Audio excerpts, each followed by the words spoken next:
Exactly 100 years ago this year, Jean Sibelius made the following entry in his diary. Apropos symphonies, for me they are declarations of faith at different ages. That is why all of mine are so different.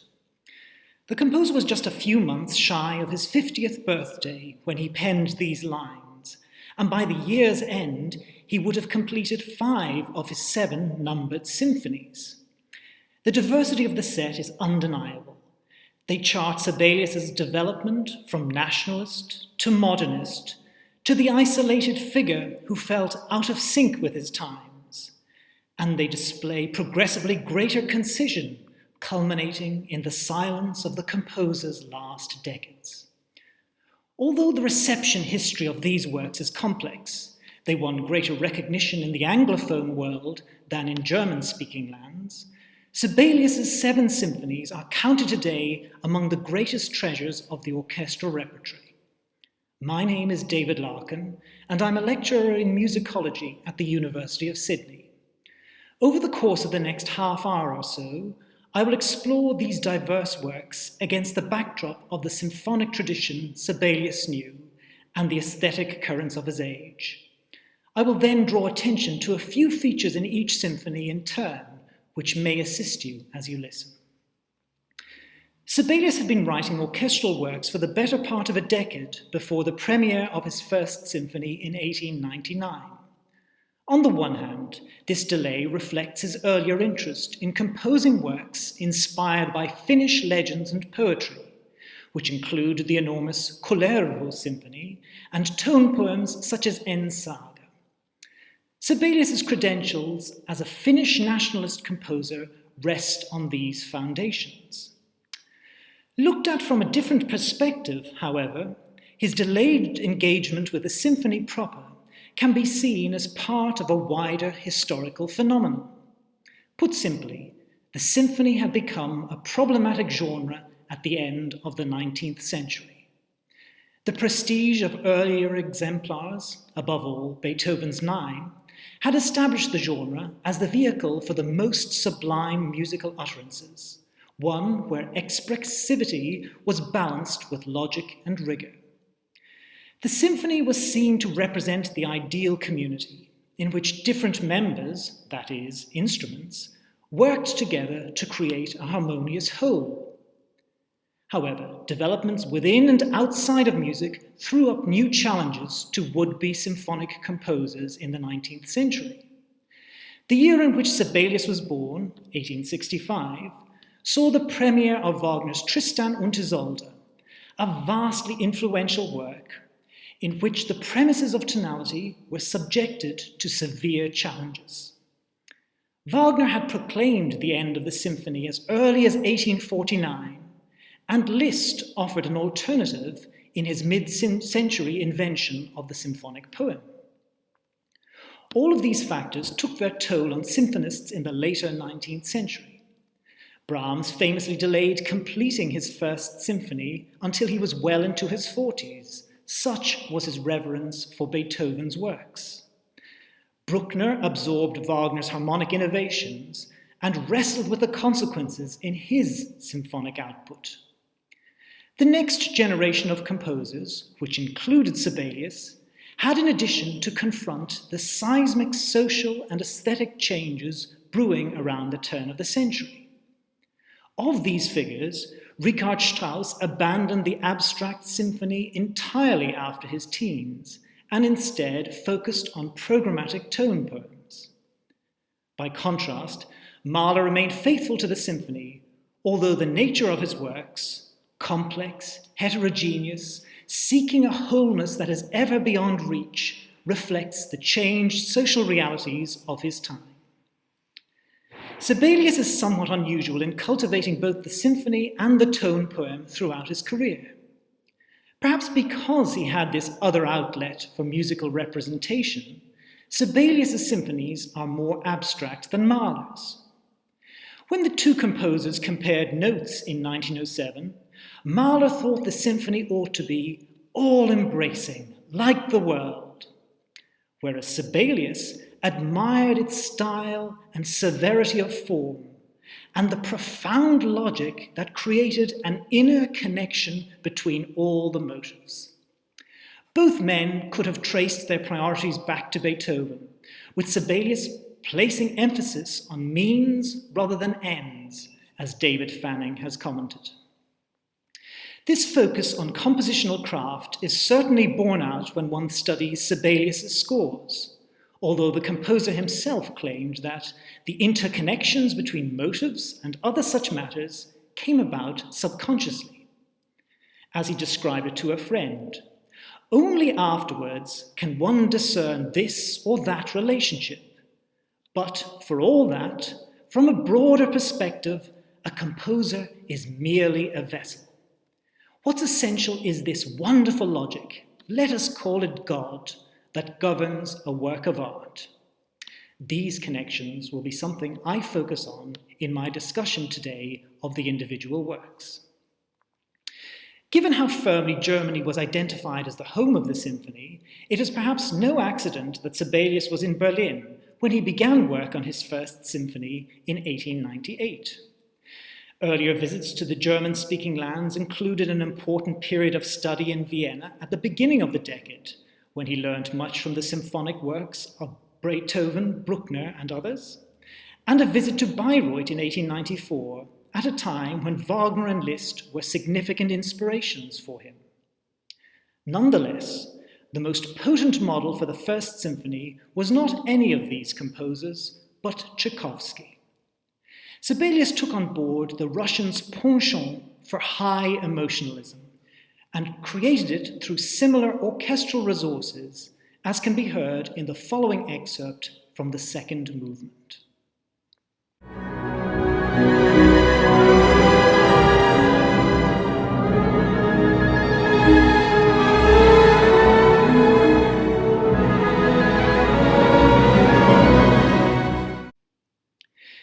In terms of its construction, the First Symphony is built on the tension between E minor, the nominal key of the symphony, and G major, which from the very outset establishes itself as an alternative point of focus.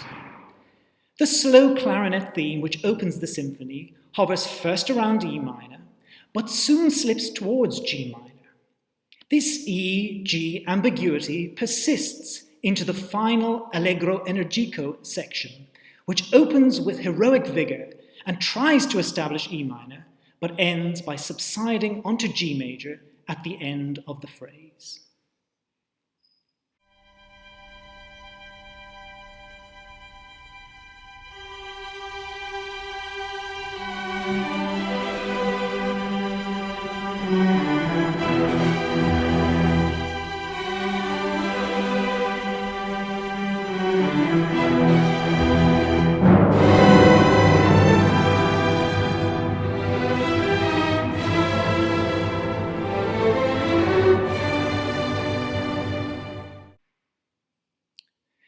In the scherzo third movement, the brusque opening material gives way with almost no transition to a much more wistful horn melody in E major.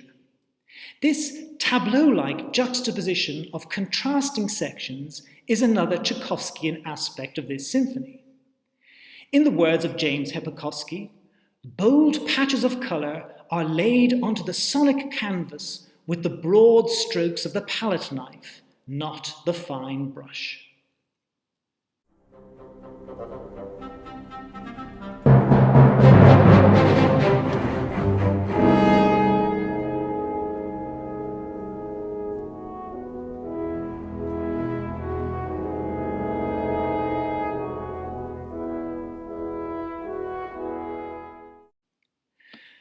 After the emergence of the single-movement symphonic poem, one of the chief challenges facing those who persisted with the symphony was how to create a sense of unity across the different movements. In his first, Sibelius makes use of recalling themes from earlier movements in later ones, a popular option since Beethoven's time. The final movement opens with a harmonized version of the clarinet theme with which the entire symphony began. Here it is the first time.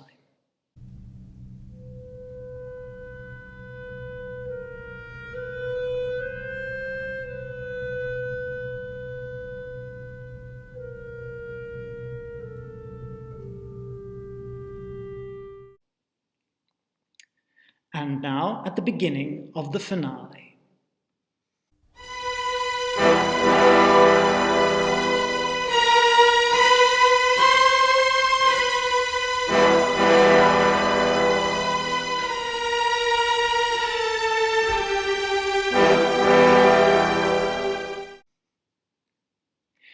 If we were to compare the final movements of the first and second symphonies, the diversity of Sibelius's responses to what has been called the finale problem is illustrated.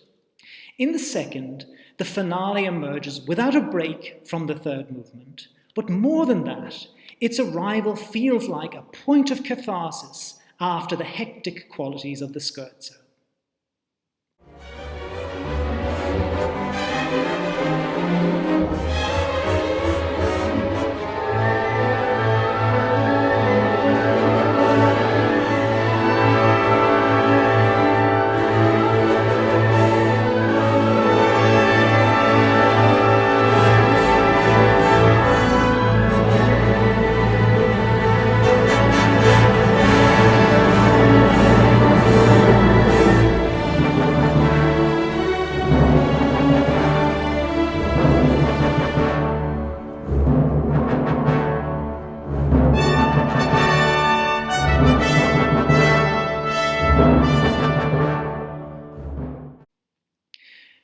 The redemptive nature of this finale led Finnish commentators to hear the second as a liberation symphony, a musical evocation of Finland's aspiration to national autonomy. While the ending of the second symphony is triumphant, the opening, by contrast, is unusually disconnected, involving a plethora of different ideas and frequent hiatuses. Let's listen to 3 of these motives from the opening minutes of the symphony. In the next clip, you'll hear 2 of these motives. First, a bubbly pastoral figure driven by the woodwind, followed immediately by a kind of languorous echo in the horns.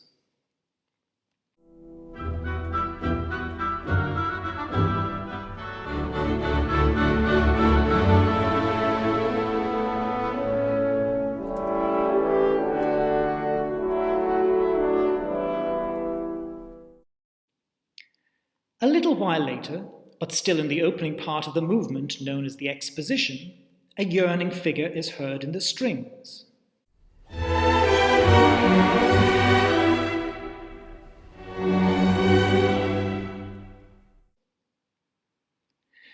The standard layout of a symphonic first movement would see these ideas return later in a similar order, in a section known as the recapitulation. However, Sibelius instead compresses matters so that the 3 return together. The pastoral figure is overlaid with the yearning theme, followed by a variant on the horn idea.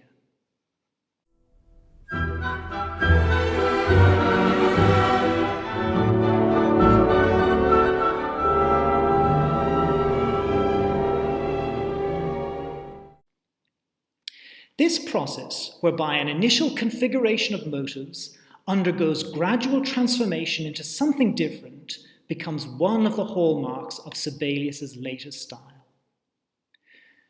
Commentators have tended to divide Sibelius's compositional career into 3, with his 3rd and 4th symphonies belonging to a middle period which runs from 1904 to 1912. In this phase of his career, Sibelius sought to move beyond his existing reputation as a nationalist by engaging with larger European debates as to the best course for the development of music. As was mentioned earlier, he avoided both Mahler's monumentalism and Strauss's programmatically justified structural freedoms. Instead, he focused on a renewed formal rigor while still remaining responsive to modernist developments in harmonic language, instrumentation, and the like. The opening of the 3rd symphony sounds a distinctly folksy note through the employment of lively pentatonic melodies in the woodwind and heavily accented bass fifths, both of which had long been markers of the pastoral idiom.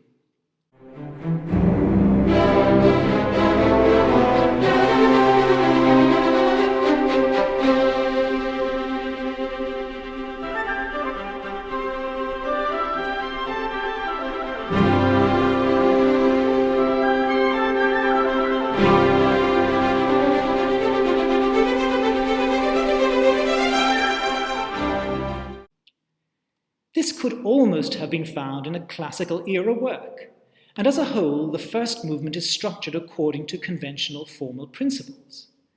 The exuberance only abates in the last few pages, as a slower, chorale-like passage bestows a benediction on what we have heard.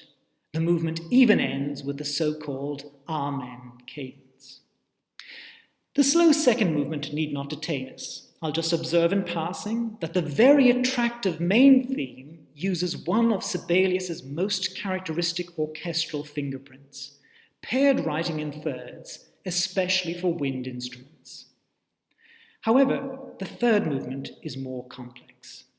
Sibelius's departure from the norm by writing a three-movement symphony is mitigated by the fact that this third movement opens as a scherzo and finishes as a finale, the two differing in terms of character and meter.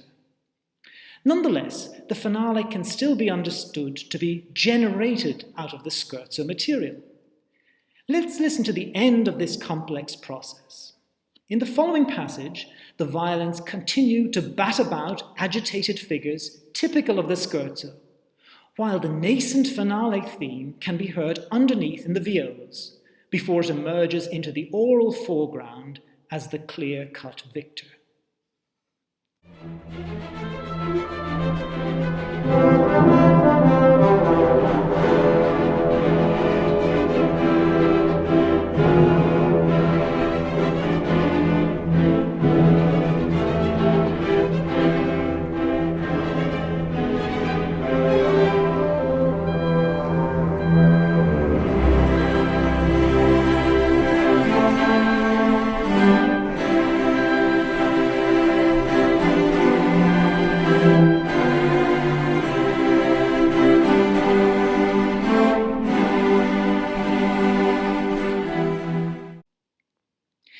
In his Fourth Symphony, Sibelius seems to have made the big leap into the 20th century in terms of his harmonic vocabulary.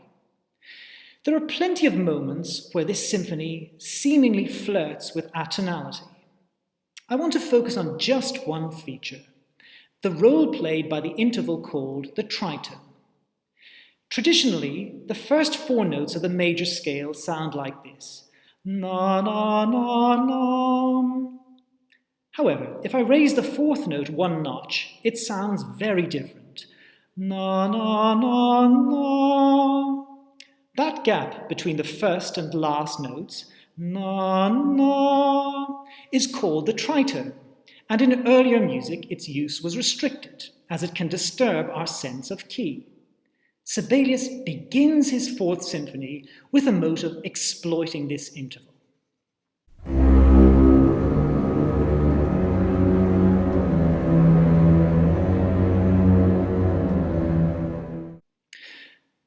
By the end of the first movement, the tritone seems to have been neutralized.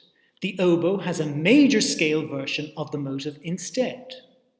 But things fall apart, and the movement ends with tritone figures reasserting themselves.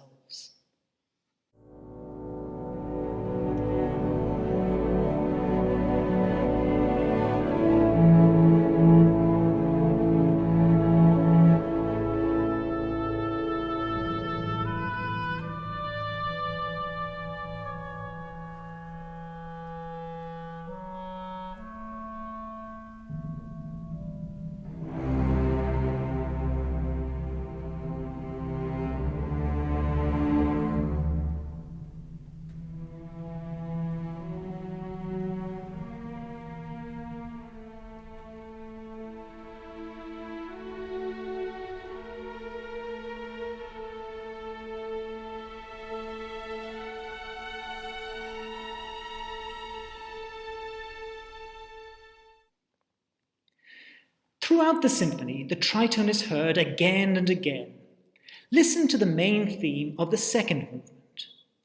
First, the raised fourth is heard just as a sonic color, but quickly a whole string of tritones are exchanged between the oboe and violins.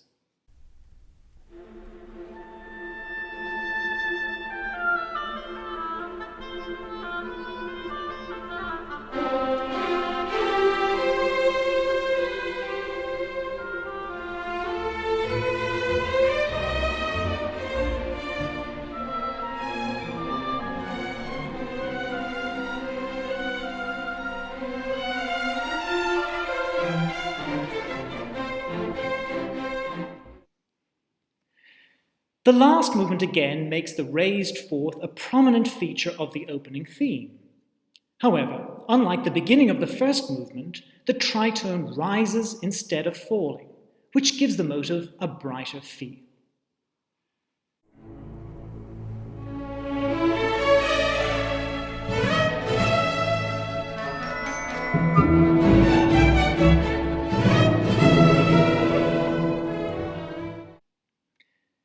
The tension and despair in the fourth, which have been linked to Sibelius's anxiety over the possible return of throat cancer, persists until the bitter end. The expansive opening of the fifth initiates a work which is much more optimistic, even heroic in tone. The choice of key, E-flat major, the key of Beethoven's Eroica Symphony and Strauss's Heldenleben or Hero's Life, and the instrument, the horn, is crucial to creating this heroic effect.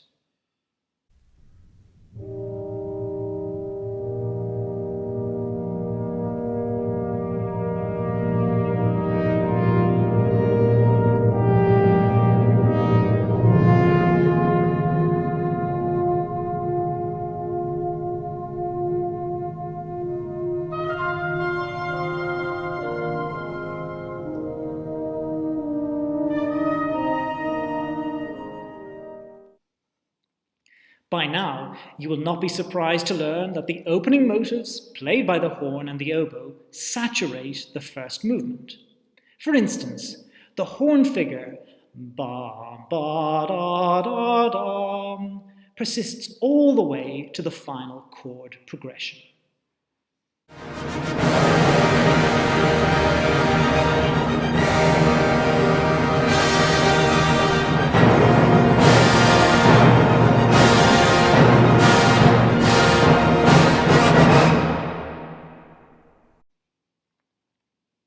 The music traces an eventful course between these 2 points. As we know the Fifth Symphony today, it is a 3-movement work, but in fact, the version first premiered on the composer's 50th birthday, the 8th of December 1915, had 4 movements. As part of a first round of revisions in the following year, Sibelius deleted the ending of what was then the opening movement and the beginning of the second movement and sutured them together. As a bridge between the two, the oboe figure da-da-dee-yum, da-da-dee-yum. The oboe figure from the opening is recast in an appropriately awe-inspiring version.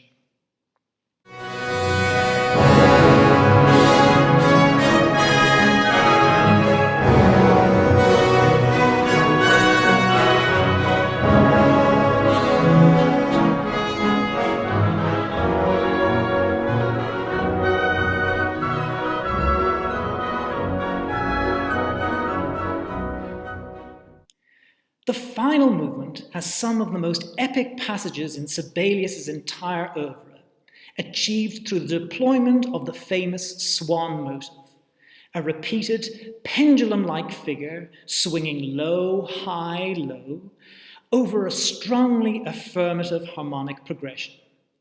Let's listen to one of its later occurrences, where it coincides with a welcome return to E-flat major after a dark passage in the minor.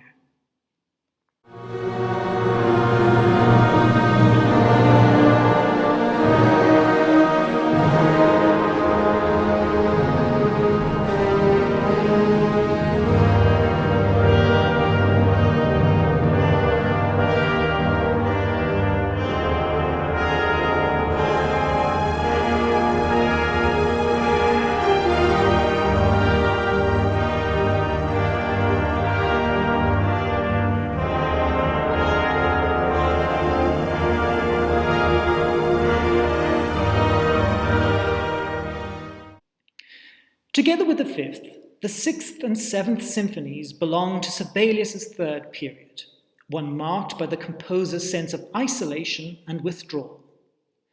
As the second decade of the 20th century progressed, Sibelius felt increasingly out of step with contemporary currents in music. He turned away from the challenges laid down by a younger generation headed by Schoenberg and Stravinsky, and instead turned towards the Finnish landscape, with which he felt a mystical connection. The last three symphonies are part of a single, larger compositional endeavor. As Hepakoski describes it, this involved uncovering nature's hidden voice by means of a correspondingly elemental musical process and musical sound. Like the Third Symphony from 16 years previously, the Sixth has a classical, or perhaps neoclassical, feel. The key of D minor, which will prove to be the tonic, is only weakly suggested at the beginning. Thanks to the strongly modal flavor of the music, C major offers itself as a plausible alternative. In the next example, you will hear a C major brass chord rudely override a chord which might well have resolved to D minor.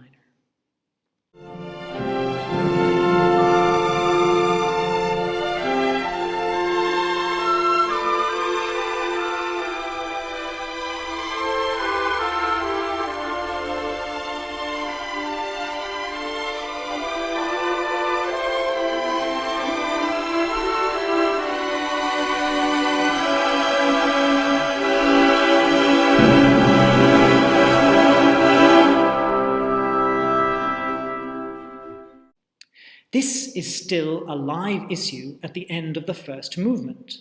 The penultimate phrase closes on a strong C, while the quiet final phrase in D minor sounds like a tokenistic appendage.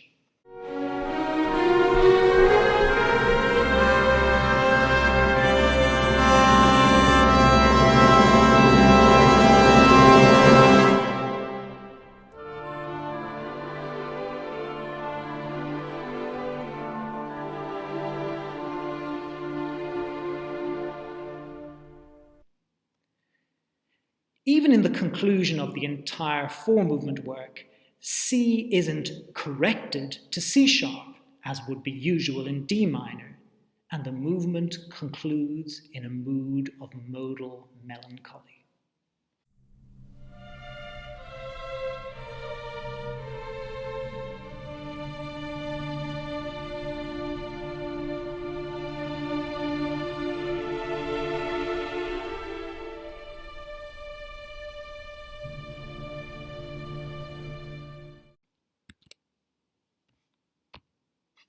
Narratives of Sibelius's career as a symphonic composer frequently focus on the increasing concision of his late works, with the single movement Seventh a crucial piece of evidence. To call this work enigmatic is an understatement. Within its unbroken 20-odd minute span, the music changes tempo, key, and character many times, which might lead one to hypothesize the existence of joined-up movement types, of the sort we found in the finale of the third and the first movement of the fifth. However, both scholars and those whose job it is to decide track placements on CDs are hugely conflicted over where to locate the primary divisions. Trying to interpret the music in terms of a normative sonata form layout is even more hopeless. There is even division over whether the work is ultimately affirmative or not.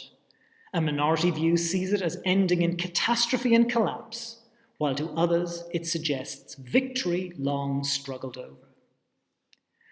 I'll content myself with mentioning one motive and one chord. The motive in question is first introduced by the trombone early in the piece. It begins with the following notes: na, na, na, na, na, na. If this sounds vaguely familiar, kudos. It is closely related in shape to the horn theme that opened the Fifth Symphony. In fact, the trombone theme was conceived while Sibelius was working on the Fifth.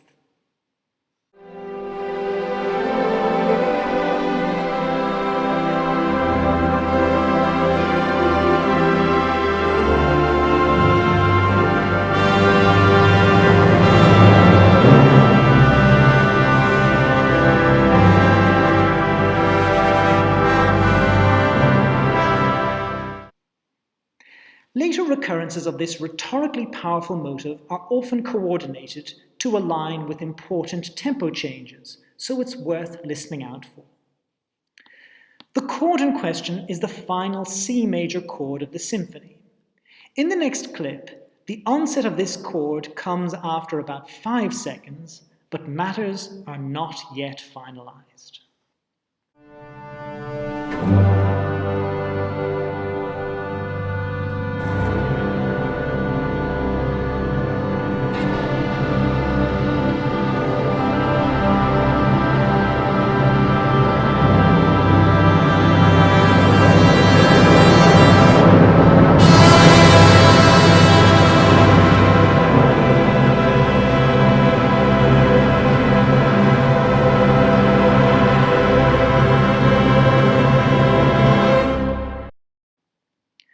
What's remarkable here is how long this final chord takes to come to rest. In 1924, a work that finished in C major was almost subversive. Sibelius's delayed resolution symbolizes for me his awareness that such closing stability was no longer the norm in a post-tonal era. It could only be achieved through an almighty struggle, rescued from an older tradition that had all but vanished as an option for the serious composer. It is here that this talk on Sibelius's symphonies must close, although the 7th wasn't quite the end of his symphonic output. That honor goes to the 1926 tone poem Tapiola, a title which means Where the Forest God Dwells. In the last 30 years of his life, Sibelius lived until 1957, he fell silent. However, but for a quirk of fate, I might have had occasion to talk about an 8th symphony. We know Sibelius had virtually completed this work during the 1930s, but the intensely self-critical composer abandoned it, and it is presumed that he destroyed the materials in the 1940s. Around this time, the Finn wrote, "Others will come and surpass me in the eyes of the world. We are fated to die forgotten." The many celebrations that have taken place during the sesquicentenary of his birth, including this cycle in Gothenburg, demonstrate how wrong he was. Sibelius has unquestionably achieved artistic immortality, and the 7 symphonies are perhaps the crown of his achievement.